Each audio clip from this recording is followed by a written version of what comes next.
नमस्कार दोस्तों, मेरा नाम है पंकज दुबे और आज हम बात करने वाले हैं दोस्तों अमेरिका के बारे में। दोस्तों, शेख हसीना ने जो आरोप लगाए थे अमेरिका के ऊपर, वो सारे के सारे आरोप अब सही साबित होते हुए दिखाई दे रहे हैं। मैं ऐसा क्यों बोल रहा हूं दोस्तों कि यहाँ पे आप देख सकते हो, खबर ये आ रही है कि जो Biden meets Muhammad Yunus offer US full support to Bangladesh. तो आप बोलोगे सर इसमें गलत क्या है, तो बांग्लादेश की मदद ही कर रहे हैं।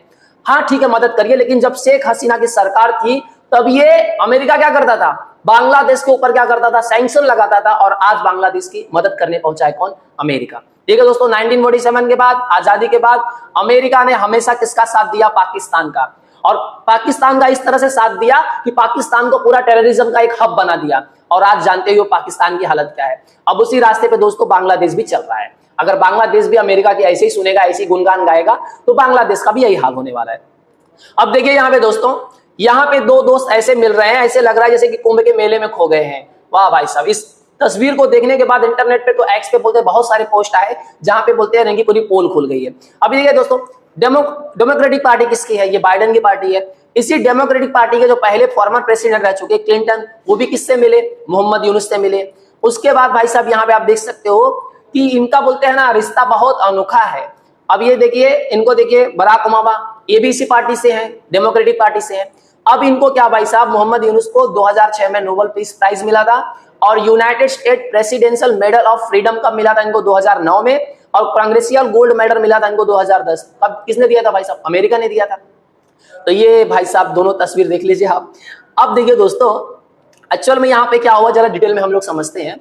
अब मोहम्मद यूनुस गए भाई साहब यूएस में गए थे ये दोस्तों। 79th United state general assembly जो न्यूयॉर्क में होने वाली थी, उसको अटेंड करने के लिए गए थे। उसके बाद इनको बुलाया गया भाई साहब क्लिंटन ने बोला कि हम तुमको इनवाइट कर रहे हैं। कहां पे? Clinton global initiative annual meeting रखते हैं क्लिंटन हर साल, वहां पे बुलाया उन्होंने।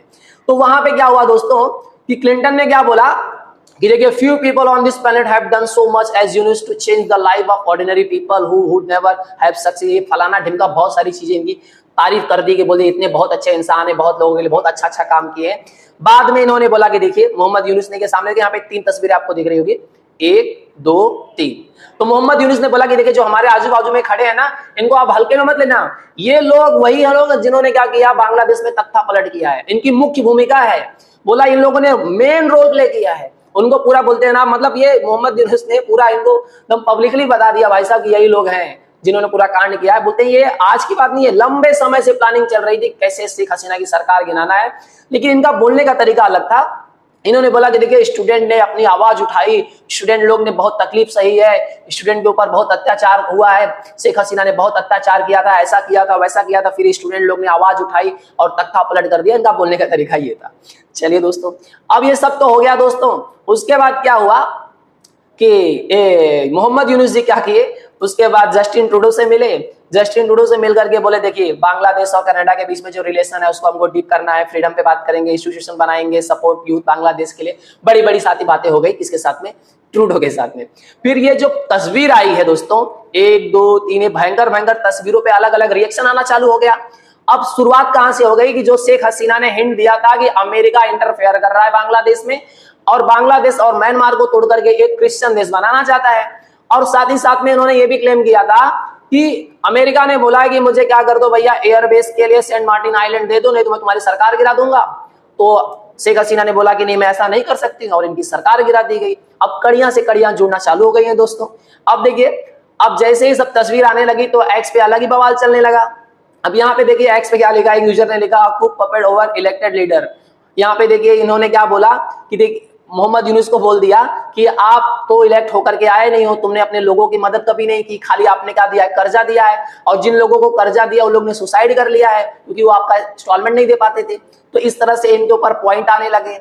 अब यहाँ पे देखिए दोस्तों, एक और यूजर ने लिखा कि वेनेजुएला में तख्ता पलट के नाकाम प्रयास और कांगो में तख्ता पलट की कोशिश के लिए 3 अमेरिकी अधिकारियों की मौत की सजा सुनाए जाने के बाद बाइडेन ने बांग्लादेश की सैन्य स्थापित सरकार के नाम मात्र के मुखिया मोहम्मद यूनुस से मुलाकात की और उनकी सरकार को पूर्ण समर्थन दिया। और फिर वहीं दूसरे यूजर ने लिखा कि देखिए, इन तस्वीरों को प्रतिक्रिया देते हुए उन्होंने कहा कि बांग्लादेश केवल भारत की वजह से एक स्वतंत्र और संप्रभु देश बना रहा, लेकिन अब उसे चुनना है कि वह स्वतंत्र रूप से इस्लामवादी बनेगा या अमेरिका के इशारों पे नाचने वाला देश बनेगा। तो ये सब इमेज आने के बाद दोस्तों, एक बोलते हैं ना, भारत के लिए टेंशन बढ़ते ही जा रहा है। कि आप देख सकते हो कि अमेरिका को एक बहुत बड़ी कामयाबी मिली है। अमेरिका क्या हो गया है, अपने जिस इरादे में वो लगा था वो इरादे में क्या हो गया, वो कामयाब हो चुका है। अब इसमें भारत का क्या रुख होने वाला, भारत क्या करने वाला है, क्योंकि जिस तरह से इंडिकेशन मिल रहे हैं तो अब ये चांसेस है कि बांग्लादेश में टेररिज्म आराम से फैलेगा, क्योंकि मोहम्मद यूनुस ने क्या किया, जो आतंकवादी बैठे भी थे, जो टेररिस्ट बैठे थे, उनको भी बेल पे छोड़ दिया, भैया जाओ भैया आराम करो। अब क्या होने वाला है कि अमेरिका चाहता है कि भारत क्या रहे, टेररिज्म में से लड़ते हुए क्या रहे, परेशान रहे, बिजी रहे। अब देखिए पाकिस्तान से हम लड़ रहे हैं, अब बांग्लादेश से भी बोलते हैं आतंकवादियों से लड़ते रहेंगे, हम इसी में बिजी रहेंगे तो हम ग्रोथ एंड डेवलपमेंट में कम काम करेंगे। तो अमेरिका ये चाहता है कि भारत क्या रहे, इससे इनसे लड़ने में बिजी रहे, इनसे लड़ने में बिजी रहेगा तो हम साइड साइड से उसकी हेल्प करके दिखाएंगे भैया हम अमेरिका भारत की मदद कर रहे हैं, ऐसे कर रहे हैं, वैसे कर रहे हैं। मतलब तुम ही बोलते हैं कांड करो, तुम ही आग बुझाने आ जाओ, ये हालत है। तो अगर भारत को ग्रोथ एंड डेवलपमेंट पे ध्यान देना है तो ये टेररिज्म एक्टिविटीज अगर ना हो हमारे बॉर्डर पे तो हम शांति रहेगी, तो अच्छा खासा और चीजों पे हम ध्यान देंगे। लेकिन अब इंडिया को उस पर ध्यान देना पड़ेगा कि ये जो बांग्लादेश के जो हालात है ना, वो सेम हालात पाकिस्तान जैसे ना हो जाए कि जो पाकिस्तान से हम जो झेल रहे हैं वो हमको बांग्लादेश से ना झेलना पड़े। तो आइए दोस्तों ये पूरा आर्टिकल आपको समझ में आया होगा कि यहाँ पे आपको पूरी एक चाल देखने को मिली होगी कि किस तरह से ये पूरी चाल कामयाब हो गई है अमेरिका की। और जहां तक आकलन लगाए जा रहे हैं, इस तस्वीर को आप देख सकते हो, इतने प्यार से गले लगाया गया है, तो आराम से अमेरिका को एक एयरबेस दे देगा बांग्लादेश, क्योंकि यहाँ पे देखिए गिव एंड टेक की पॉलिसी है, भैया कुछ दोगे तो कुछ मिलेगा। अब यहाँ पे अमेरिका कुछ दे रहा है तो भैया कुछ तो जरूर लेगा। तो दोस्तों अगर वीडियो पसंद आया होगा दोस्तों, वीडियो को लाइक करके मेरे चैनल को सब्सक्राइब कर लीजिएगा। And thank you so much for watching this video.